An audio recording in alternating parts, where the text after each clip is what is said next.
그리고 또한 안내로 봉사하고 청소로 봉사하고 이 모양 저 모양으로 여러 각도에서 봉사한 손길들이 많이 있습니다. 하나님 그들에게 또 식사로 봉사하고 여러 가지 봉사하는 손길들이 있사오니 주여 복의 복을 나눠주시고 하나님 은혜가 늘 충만한 성도들 되게 하옵소서. 오늘 또 하나님께서 저희들을 불러주셔서 예배당에 나왔사오니 은혜 받지 못하고 돌아가는 불행한 성도가 없도록 하나님 붙잡아 주시옵시고 이들의 심령에 가난한 심령을 주시고 의에 목말른 그런 심령을 이들에게 허락하여 주시사 하나님 말씀이 심겨지는 옥토와 같은 마음밭이 되어서 30배, 60배, 100배 놀라운 열매를 삶에서 맺는 승리하는 성도들이 다 되어지게 하여 주옵소서. 예수님의 이름으로 기도드리옵나이다. 아멘. 사도행전 13장 22절에 보면은요 무슨 말이 나오냐면 이스라엘의 두 번째 왕 다윗은 하나님 마음에 합한 자다, 맞는 자다라는 말이 나옵니다. 이스라엘 역사를 보면은 많은 왕들이 있었어요. 그런데 하나님의 마음에 맞는 정말 신앙적으로 훌륭한 왕은 오직 다윗 왕이었습니다. 그렇다면 다윗 왕이 죄도 하나도 안 지고 깨끗했냐? 전혀 그러지 않습니다.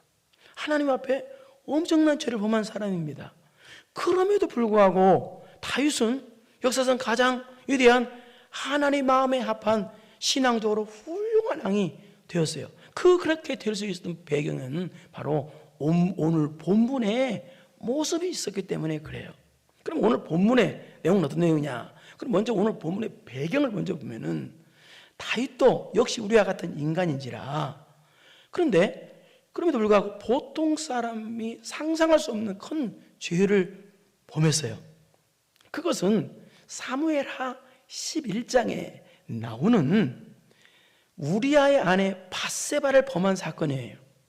근데 범한 것에서 멈추지 않고 다윗은요 그 우리아를 밧세바의 남편 우리아를 살인교사해서 죽이는 그런 끔찍한 범죄를 저지릅니다. 그런데 하나님께서는 내버려 두지 아니하시고 이 다윗이 그렇게 끔찍한 범죄를 저지르고 난 후에 약 1년 정도 지난 후에 그러니까 이 밧세바가 다윗의 아이를 낳은 후에 그러니까 한 1년 정도 지나겠죠. 그때 하나님께서 나단 선지자를 다윗에게 보내셔서 회개를 시킵니다. 회개를 시키기 위해서 나단 선지자를 보내시는데요 그것이 12장 1절인데 한번 보겠습니다. 12장 1절 시작. 여호와께서 나단을 다윗에게 보내시. 그가 다윗에게 가서 그에게 이르되 한 성읍에 두 사람이 있는데 한 사람은 부하고 한 사람은 가난해요. 그래서 범죄한 다윗을 지금 이때가 범죄하고 약 1년 정도 흐른 때예요. 이때는 방금 전에 있습니다만 이때는 밧세바가 다윗의 아이를 낳은 후에요. 그러니까 1년 정도 범죄하고는 1년 정도 지나고 후에 하나님께서 다윗을 회개시키기 위해서 나단 선지자를 보내신 거예요. 그래서 이제 회개시키는 말씀을 주신 거예요. 이 말은 영적으로 무슨 말이냐? 이 뜻입니다. 하나님께서는요 다윗같이 범죄한 저와 여러분들을 내버려 두시지 아니하시고 먼저 찾아와 주신다는 거예요. 만약 하나님께서 인간에게 먼저 찾아와 주시지 않았으면 어떻게 되겠어요? 우리는 죄와 그 절망으로 빠져서 영원토록 이 버림받은 죄로 살게 돼요. 그럼 불쌍한 신자가 돼요. 여러분 아담과 하와가 범죄했을 때 하나님께서는요 범죄한 아담과 하와에게 먼저 찾아가 주셔서 불러주셨어요. 이것이 하나님의 놀라운 사랑이죠. 그래서 다윗도 마찬가지입니다. 하나님께서 다윗을 내버려 두지 아니하시고 나단 선지자를 보내신 것은요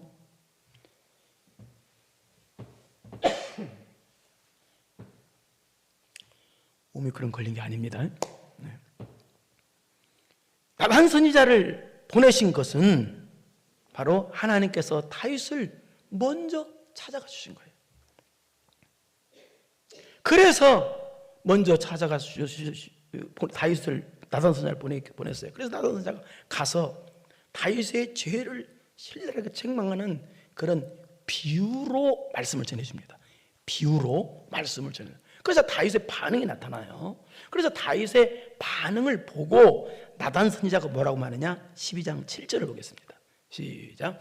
나단이 다윗에게 이르되 그 사람이라 이스라엘의 하나님 여호와께서 이와 같이 이르시기를 내가 너를 이스라엘 왕으로 기름 붓기 위하여 너를 사울의 손에서 구원하고. 이 말은 무슨 말이냐? 나단 선지자가 다윗에게 강력 교육을 준거하는 비유의 말씀을 전하자 다윗이 그 말씀을 듣고 뭐라고 말하느냐? 아, 그놈 정말 나쁜 놈이다. 그놈을 당장 죽여야 될 정도 나쁜 놈이다 하는 정죄의 반응을 내놓습니다. 그러자 나단 선지자가 대뜸언덕에 대놓고 당신이 바로 그 사악한 사람이다 하고 대놓고 지적을 합니다. 그러면서 이게 그 말이에요. 당신이 바로 그 사람이라 하면서, 그러면서 하나님께서 당신에게 왕으로 세우신 은혜도 베풀으셨고 백성들을 붙여주신 은혜도 베풀었는데 당신이 어떻게 하나님의 은혜도 배반하고 그렇게 죄를 범하냐고 강력하게 책망하는 말씀이 7절입니다. 이게. 그러니까 여러분, 그래서 성도가 죄 짓는 것은요 하나님의 은혜를 배반하는 것입니다. 그러면서 이제 12장 9절을 띄겠습니다. 9절 보세요. 9절 시작. 그러한데 어찌하여 네가 여호와의 말씀을 업신여기고 나보고 악을 행하였느냐? 네가 시대 암몬 자손의 칼로 죽이고 그의 아내를 빼앗아 내 아내로 삼았도다. 업신여기고 나오니 업신여겼다. 업신여기. 업신여긴 게 뭐겠어요, 여러분? 업신여기 바로 우리가 하나님 죄 짓는 거예요. 죄 짓는 거 하나님 업신여기는 거 엄청 끈질죠. 또 더 큰 업신여기는 건 뭐냐? 다윗처럼 1년이 지나도록 회개 않는 거예요. 이걸 잊어버리고 사는 거예요, 다윗이. 그러니까 이건 보통 업신여기는 거 아니에요. 그럼에도 불구하고 1년 동안이나 약 1년 동안이나 회개하고 있음에도 불구하고 하나님께서 다윗에게 먼저 찾아가 주신 거예요. 찾아가 주셔서 다윗의 죄를 가르쳐 주시고 깨닫게 하시고 또 심판의 말씀을 전해줍니다. 안타까운 것은 죄를 지적받기 전에 미리 회개했더라면 그 다음에 10절부터 나오는 엄청난 심판이 좀 감해지지 않았을까 하는 안타까운 생각이 들긴 들어요. 그래서 다윗이 범죄로 말미암아 하나님께서 다윗에게 이제 심판의 말씀을 선포하시는 내용이 10절입니다. 10절 시작. 이제 네가 나를 업신여겨. 또 나오죠. 햇사람 우리의 아내를 빼앗아 네 아내로 칼이 내 집에서 영원토록 떠나지 아니하라. 업신여겨 또 나와. 예? 여러분, 죄 짓는 건 하나님 업신여기는 거예요. 더 업신여기는 것은 회개를 않는 거, 회개를 안 하고 버팅기는 거. 이건 보통 업신여긴 거 아니에요. 그렇게 했은지 11절 보세요. 시작. 여호와께서 또 이와 같이 이르시기를 보라, 네가 너와 내 집이 재앙을 일으키고 내가 내 눈앞에서 네 아내를 빼앗아 내 옷들에게 주리니 그 사람들이 네 아내들과 더불어 백주에 동침하리라. 엄청난 심판을 내리죠. 12절 시작. 너는 은밀히 행하였으나 나는 온 이스라엘 앞에서 백주의 일을 행하리라 하셨나이다 하니. 정말 어마어마한 심판을 내려요. 다윗에게요. 이 다윗이요 남의 가정을 파괴했잖아요. 그래서 하나님께서는요 이제는 심판으로 다윗의 가정을 철저히 파괴해버려요. 그래서 심판을 내린다. 그래서 어떻게 된지 아세요? 다윗의 큰아들 암논이 근친상간에 죄를 범합니다. 그러자 그 다음에 아들 압살롬이 형 암논을 죽여버립니다. 아들이 아들을 죽여요. 또 압살롬이 반란을 일으킵니다. 그리고 또 다윗의 후궁들을 갖다가 범해버립니다. 어마어마, 이건 상상할 수 없는 심판이 내려요. 그런데 이제 바로 13절 보세요. 신기한 내용이 나옵니다. 시작. 다윗이 나단에게 이르되 내가 여호와께 죄를 범하였노라 하며 나단이 다윗에게 말하되 여호와께서도 당신의 죄를 사하셨나니 당신이 죽지 아니하려니와. 이렇게 말합니다. 이게 뭐라고 말하느냐? 내가 잘못했습니다. 내가 여호와께 범죄했나이다. 그러니까 바로 나단이 사했다, 안 죽겠다. 이렇게 갑자기 나올까요? 근데 그렇듯이 아닙니다. 여기서 이렇게 짧게 나오지만 이 나단 선지자를 통해서 죄를 지적받자 다윗이 시편 32편, 그 다음에 시편 51편에 그것이 다윗의 회개시예요. 회개시.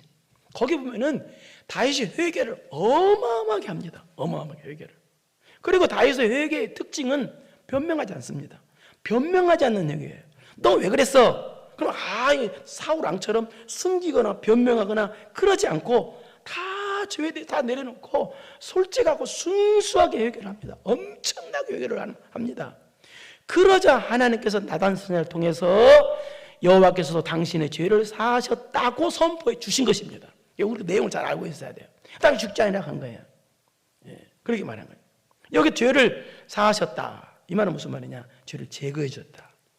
없던 것처럼 해주셨다. 없던 것처럼. 그러니까 완전히 하나님 죄를 용서히 잊어버리신. 그런데 문제는요, 다시 이렇게 범죄 때문에 죄 짓고 나서 죄 회개를 엄청 했잖아요. 그래서 용서를 받았어요. 그런데 이후 다시는 어떻게 돼요? 심판을 또 엄청나게 받아요. 여러분 이상하지 않아 이것이요?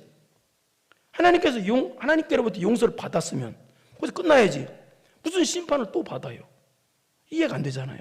그런데 뜻이 있어. 이 뜻은 무슨이냐? 만약에 죄도 용서받고 받았는데 또 심판까지 매까지 안 맞아. 그럼 사람들이 어떻게 되겠어요?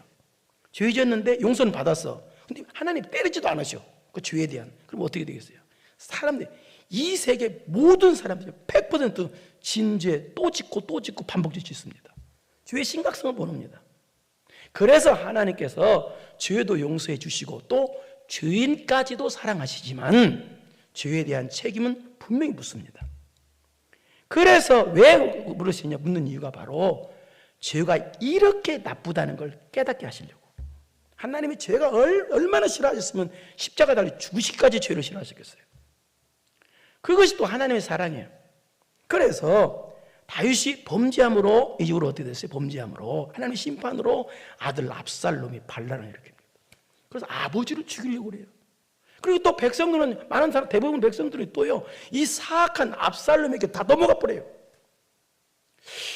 그러나 사랑하는 아들이 아버지를 죽이려고 해요. 그런데 아버지 입장에서는 아들과 어떻게 싸워요? 그래서 다윗이 요단 동편 마하나임이라는 곳으로 피신을 갑니다. 그럼 오늘 본문은 어떤 내용이냐? 그 마하나임에서 있었던 내용이에요. 피신을 가서 있었던 내용이에요. 그러니까 이때는 어느 때냐? 바로 하나님께서 반란의 주동자 압살롬을 죽이시고 또 압살롬의 반란에 동조한, 거기에 그래서 같은 반란을 일으켰던 반란 군들을 하나님께서 진압하시고 난 후에 압살롬의 아버지 다윗에 대한 반응이에요. 그러니까 압살롬이 죽었잖아요. 아들이 죽은 것으로 인한 다윗의 반응이 본문이에요. 한번 생각해 보세요. 아들이 아무리 아버지를 대적할 때 할지라도 아들이 죽었어요. 그럼 슬퍼 안 할 아버지가 어디 있겠어요? 그래서 본문에서 나오는 다윗의 이 슬픔의 반응을 통해서 우리도 또 인생을 살다 보면은 어때요? 슬픈 일이 있죠. 그래서 슬픈 일이 있단 말이에요. 생긴단 말이에요. 그러면 슬픔이 있을 때 우리가 어떻게 대처해야 성도다운 모습이냐를 가르쳐주는 것이 오늘 본문이다, 그 말입니다. 우리 1절을 보겠습니다. 우리가 슬픔이 올 때 어떻게 대처해야 되나? 시작. 어떤 사람이 요압에게 이르되 왕이 압살롬을 위하여 울며 슬퍼하시나이다. 이 말은 무슨 말이냐? 지금 방금 전에 얘기했습니다만 다윗 왕이 요단 동편 마하나임에 피신해 있다고 그랬죠. 이때 다윗의 군대 장관이 누구냐면 요압이었습니다. 요압이 이끄는 다윗의 소규모 군대와 반란군 압살롬이 이끄는 압살롬의 군대가 전쟁이 붙었어요. 그래가지고 누가 이기냐? 다윗의 군대가 승리를 해요. 승리를 해가지고 이제 요압 장군이 돌아오게 됩니다. 근데 승리를 했는데 이때 누가 죽냐? 압살롬이 죽어요. 이때. 그리고 이제 돌아오는데 사람들이 와가지고 요압 장군이가 보고를 했다는 얘기예요. 뭐라고 보고했느냐? 장군이요, 다윗 왕이 우리가 싸워서 전쟁에서 승리한 것은 기뻐 안 하고 아들 압살롬 죽은 것만 슬퍼해가지고 지금 슬퍼서 우리 난립니다. 그렇게 보고를 했다는 얘기예요. 여기 울며 슬퍼하시다 나이다, 이 말은 무슨 말이냐? 아주 큰 소리로 통곡했다는 뜻이에요. 아들 죽었다고. 그러자 2절 보시죠. 무슨 일이 생겼냐? 그러자 시작. 왕이 그 아들을 위하여 슬퍼한 다음에 그날의 백성들에게 들림에 그날의 승리가 모든 백성에게 슬픔이 된지라. 자, 지금 다윗을 위해 목숨 걸고, 다윗을 위해 싸운 거잖아요. 다윗을 위해 목숨 걸고 나가 싸워서 승리했는데, 그런데 왕이 아들 때문에 슬퍼한다고 소리 들으니까 다윗의 군대의 승리가 슬픔으로 바뀌었다는 얘기예요. 지금 전쟁에서 목숨 걸고 싸워서 돌아오고 승리하고 돌아오는 사람을 환영해줘도 부족할 마당에 왕이 슬픔 때문에 승리가 슬픔으로 바뀌었어. 여러분 생각해 보십시오.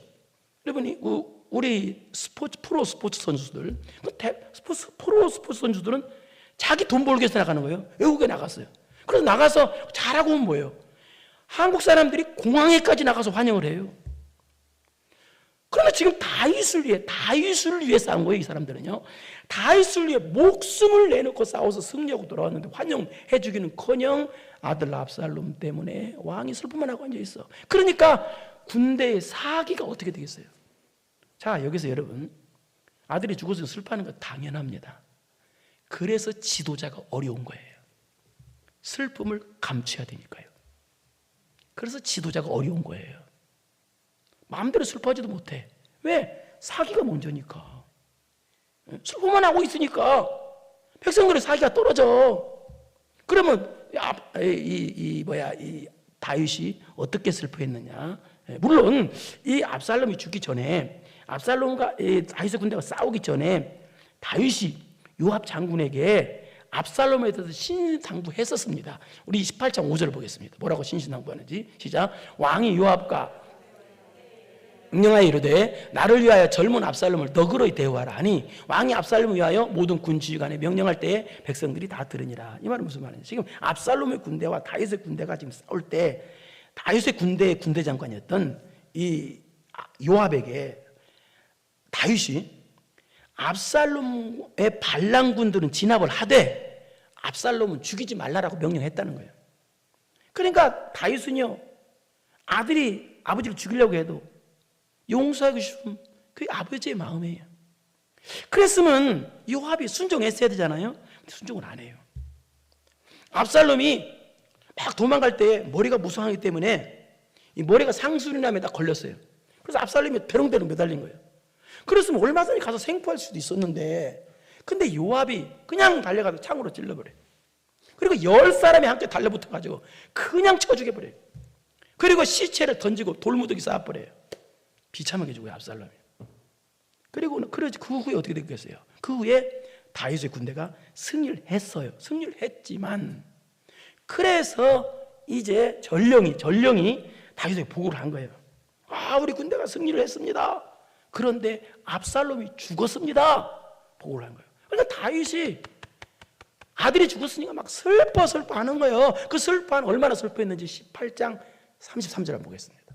시작. 왕의 마음이 심히 아파 문 위층으로 올라가서 우리가 그가 올라갈 때에 내 아들 압살롬아 차라리 내가 너를 대신하여 죽었다면 압살롬 내 아들아 엄청나게 슬퍼하죠. 이때는요, 어느 때냐면 이때는 또 바세바를 통해 낳은 다윗의 어린아이들이 죽은 때예요.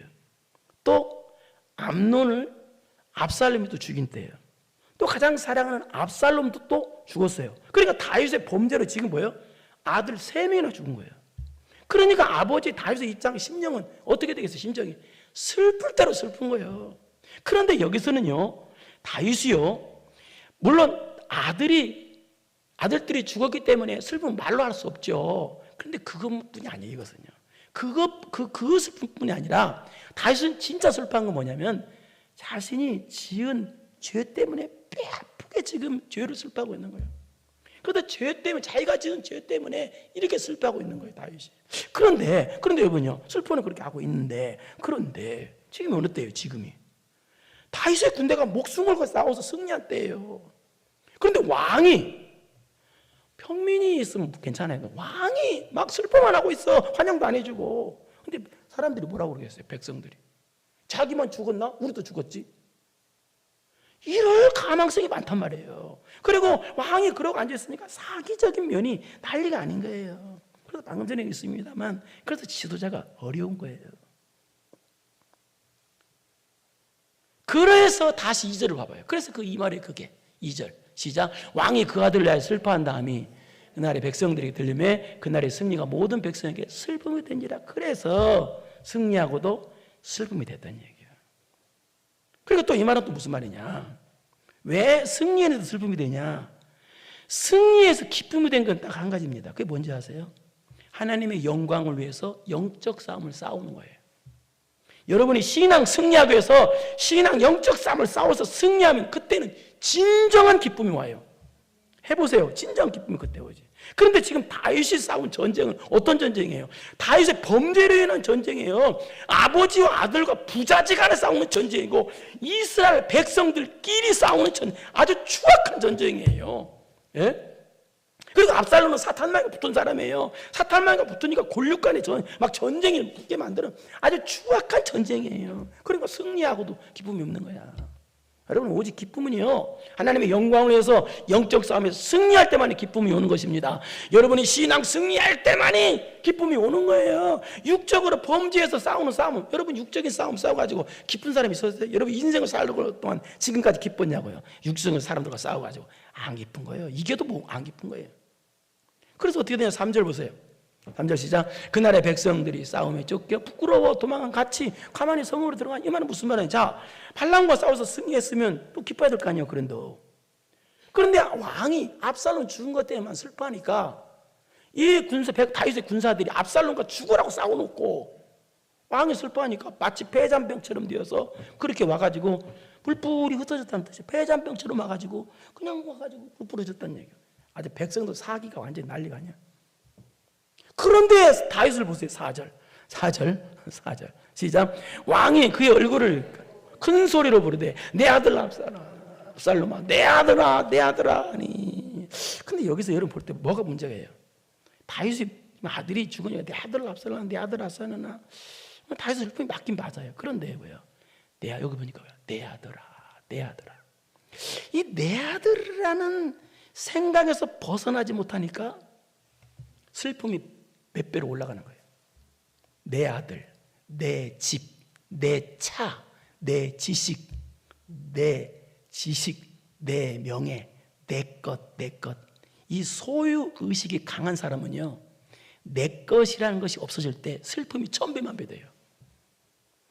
여러분, 청직입니다. 우리는요. 모든 게 하나님 거예요. 예? 이 소유의식이 강한 사람, 예수 믿어도 내 것이라는 의식이 강한 사람들은요, 신앙생활 절대 그것 때문에 잘 못해요. 걔들은 못해요. 여러분, 자식도 여러분 게 아닙니다. 아멘 안 하시는 여러분도 소유의식이 참 강한 것 같아요. 다시 기회를 주겠습니다. 여러분의 자식도 여러분 것이 아닙니다. 이게 강한, 여러분 안 해요. 그래, 우리 욥기서 1장 2절 보고 21절 보고 욥기서 1장 21절 보겠습니다. 시작.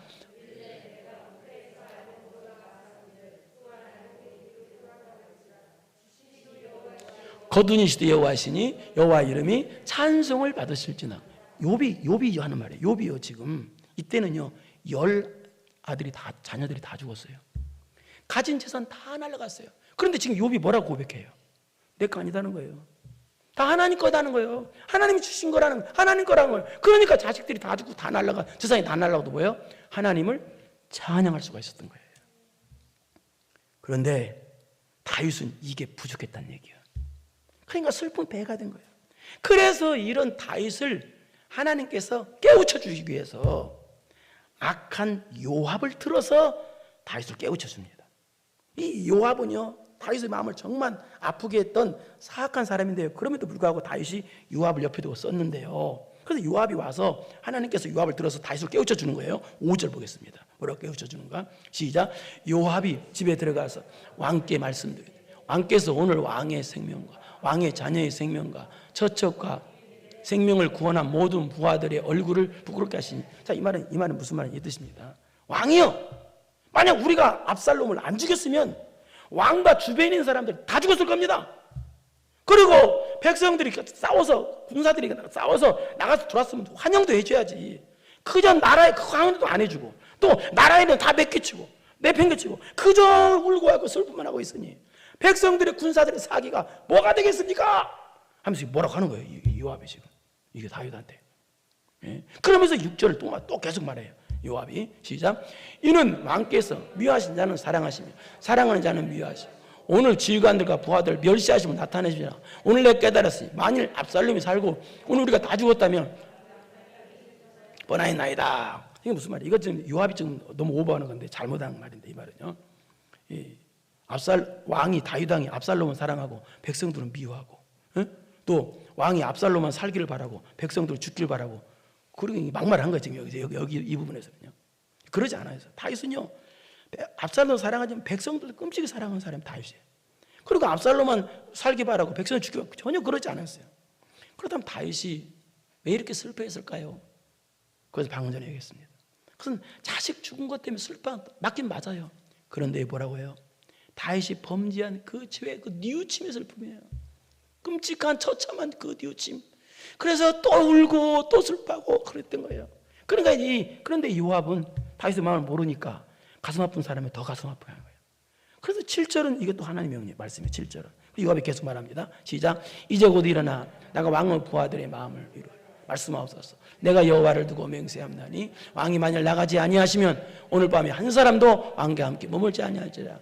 그리하시면 젊었을 때부터 지금까지 당하신 모든 것보다 더욱 심하리다. 아니, 이게 무슨 말이냐 이 뜻입니다. 다시 일어나 나가 왕의 부하들의 마음을 위로하여 말씀하소서. 이 말이에요. 지금이라도 일어나서 백성들을 가지고 격려해주고 이런 말씀하세요. 그 말입니다. 그러면서 그 다음 내는 무슨 내용이냐 이 뜻입니다. 그런데 만일 그렇게 안 하고 왕께서 그냥 슬픔에만 사로잡혀 있으면 백성들의 민심이 요동하게 됩니다.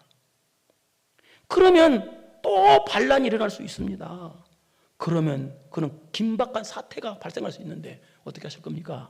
하고 지금 요압이 경고를 내리는 거예요. 그러니까 지금 요압이 슬픔에 빠져있는 다윗에게 지금 직격탄을 가한 거예요. 강력하게. 지금 다윗은요, 위로를 받아야 될 입장인데 어떻게 생각하면요, 근데 막 책망을 하는 거예요. 보통 사람 같으면 이럴 때 뭐예요? 책망하는 사람은 미워할 거 아니에요. 그런데 다윗은요 그러지 않습니다. 그래서 위대한 거예요. 다윗은 그러지 않습니다. 이 요압의 강력한 책망 속에서, 요압이 사악한 사람이라고 그랬어요. 그런데도 그 사람 나쁜 사람이면 말도 다 미울 텐데 요압은 그러지 않아요. 그 요압의 말이 6절 같은 건 안 좋잖아요. 그럼에도 불구하고 요압의 말 속에서 하나님의 뜻을 발견합니다. 다윗이요. 다윗이 요압의 말 속에서 하나님의 뜻을 발견하는 것이 뭐냐? 그러니까 다윗이 슬픔 가운데서도 하나님의 뜻을 발견한 거예요. 그 하나님의 뜻이 뭐냐? 이 뜻입니다. 잘 들어보세요. 계속 슬픔 속에 빠져 있는 것은 범죄라는 걸 깨달았어요. 계속 슬픔 속에 빠져 있는 건 범죄야. 그걸 깨달은 거예요. 왜 그럴까요? 슬픔 속에 빠지는 게 왜 범죄일까요? 여러분요, 주의 일은 기쁨과 자원하는 마음으로 하는 게 주의 일이에요. 그 예배도 자원하는 마음으로 감사로 제사를 드려야 돼요. 아시겠어요? 슬픔으로 하는 게 아니에요. 슬픔은 죄에 대한 슬픔, 내가 죄 졌을 때 슬픈 거예요. 여호와를 기뻐하라, 여호와를 즐거워하라. 그리하면 네 마음의 소원을 이루어 주시리라. 그러니까 신앙생활의 사명 감당은 기쁨을 하는 것인데 슬픔에 아주 빠져 있어 버려요. 그럼 뭐예요? 사명 감당 자체를, 내가 일을 한다, 교회에서 일한다, 근데 슬픔에 빠져 있다, 그 사람은 사명 감당 자체를 안 하고 있는 거예요. 그래서 범죄란 얘기야. 그걸 깨달은 거예요. 또 두 번째는, 자, 지금 다윗의 이 어려움은 뭐 때문인 거예요? 다윗이 범죄해서 하나님이 때리는 매였어요. 근데 하나님이 때렸다고, 어려움이 왔다고 다윗이 계속 슬퍼하면 뭐예요? 하나님의 매에 대해서 반항을 하는 거예요. 생각해 보세요. 여러분, 부모가 자녀에게 내 이놈 막 혼을 냈어요. 그렇다고 그냥 자녀가 막 삐져가지고 그냥 문 닫고 들어가서 석 달 열을 울고 앉아있어. 문도 안 열어주고. 그럼 뭐예요? 이 자녀가 부모에게 심각하게 대들고 있는 거예요. 하나님이 때렸다고 손치더라고. 어려움이 왔다고 그러고. 그것 때문에 막 슬픔 빠져있어. 뭐예요? 하나님께 반항하는 거예요. 다윗이 그래서 깨달은 거예요. 그래서 슬픔 가운데 빠져있는 거. 사람이 슬픔을 갈 수 있어요. 사람이 살다 보면요, 슬픔이 많아요. 그런데 성도는요, 슬픔 속에서 빠지거나 슬픔이 계속 그 슬픔 속에 앉아있는 것은요, 하나님을 뭐예요? 하나님께 반항하는, 하나님의 뜻에 반항하는 것이 될 수 있기 때문에 조심해야 돼요. 그래서 사악한 이 요압을 통해서 슬픔 속에만 빠져있는 것이 범죄라는 걸 깨달은 다윗이 어떻게 되느냐? 8절 보세요. 시작. 왕이 일어나 성문에 앉으며 어떤 사람이 모든 백성에게 말하되 왕이 문에 앉아 계신다니 모든 백성이 왕 앞으로 나오니라. 이스라엘님이 각기 장막으로 도망갔자. 왕이 일어났다는 무슨 얘기예요? 슬픔을 멈췄다는 얘기입니다. 할렐루야. 나는 여기서 막 기뻐할 줄 알았는데 슬픔을 멈췄어요. 여러분, 이게 위대한 사람입니다. 그리고 슬픔을 멈추고 어떻게 했느냐? 왕이 일어나 성문에 앉았다. 성문에 앉았다는 말은 마나임 성문에 앉았다는 얘기요. 이 얘기는 무슨 얘기냐? 하나님께서 다윗에게 맡겨주신 왕의 직무를 기쁘게 수행하기 시작했다는 뜻이야. 그리고 또 일어나 앉으니까 모든 백성이 왕 앞으로 모든 백성이 나왔어요. 이스라엘 이미 각기 장막으로 도망했더라. 여기 나왔다. 모든 백성이 왕 앞으로 나왔다. 이 말은 무슨 말이냐면 전쟁에 싸워서 승리한 군사들을 치하고 격려 기쁘게 했다는 뜻이고, 그 다음 백성들은 왕을 기쁘게 대면했다는 뜻이에요. 무슨 얘기요? 슬픔이 달아나 버렸어요. 그러니까 슬픔을 멈췄습니다. 다윗이요. 그래서 위대한 사람이, 여러분, 위대한 사람은요 슬픔을 멈출 줄 압니다. 슬픔에서 탈출할 줄 압니다. 이게 위대한 사람입니다. 그리고 이스라엘은 이미 각기 장막으로 도망갔더라. 여기 이스라엘은 압살롬의 반란군에 동참했던 사람입니다. 이 사람들은 이제 압살롬이 죽었으니까 싸울 명분이 없어졌잖아요. 그래서 다 도망가 버렸다. 그래서 이제부터 어떻게 했다? 나라에 평화가 오기 시작했다라는 뜻입니다. 여러분, 인생을 살다 보면요 기쁠 때가 있고 슬플 때가 있어요. 영화도 보면 슬픈 영화가 막 더 관객을 많이 끌어오는 경우도 있어요. 사람들은 자기 슬픔을 안 좋아하면서 또 남의 슬픔을 또 좋아하는 경우도 조금 있어요. 그런 경우도 있어요. 그러나 내가 슬픔 당하면 그거 좀 괴로운 게 없잖아요. 그런데 안 당해야죠. 그런데 그 어떤 사람들 보면요 슬픔 속에 빠져 있는 사람이 있어요. 너무 슬픔이 계속되는 사람이 있어요. 그러면 어떻게 돼요? 하나님께서 맡겨주신 사명 감당을 못할 수가 있어요. 슬픔 가운데서 예배드리고 슬픔 가운데서 늘 죄일하고, 그것은요 사명 감당을 지금 못하고 있는 거라니까요. 그리고 하나님의 뜻과 하나님의 채찍이 왔다고 그래서 하나님 뜻과는 채찍에 반항이 될 수가 있기 때문에 조심해야 돼요. 여러분, 다윗이 역사상 가장 위대한 인물이 될 수가 있었던 것은요 슬픔 속에서 하나님의 뜻을 발견하고 슬픔을 멈출 줄 알기 때문에 그래요. 그래서 다시 슬픔에서 일어나서 하나님께서 맡겨주신 사명 감당을 했기 때문에 그래요. 어찌 보면 다윗의 인생은 슬픔의 인생이었다고도 과언이 아닐 정도로 다윗은 정말 슬픔이 많았다는 사람이었어요. 그러나 다윗은요 그때마다, 그 슬픔이 올 때마다 하나님의 뜻을 발견하고 슬픔을 멈추고 슬픔에도 탈출하고 슬픔을 버리고 하나님이 주시는 기쁨을 가지고 하나님께서 맡겨주신 사명 감당에 최선을 다했던 사람이 다윗이에요. 그러니까 하나님 마음이 아픈 사람이 된 거예요. 사랑하는 성도 여러분, 여러분 앞길에는 슬픈 일이 없기를 바랍니다만, 그러나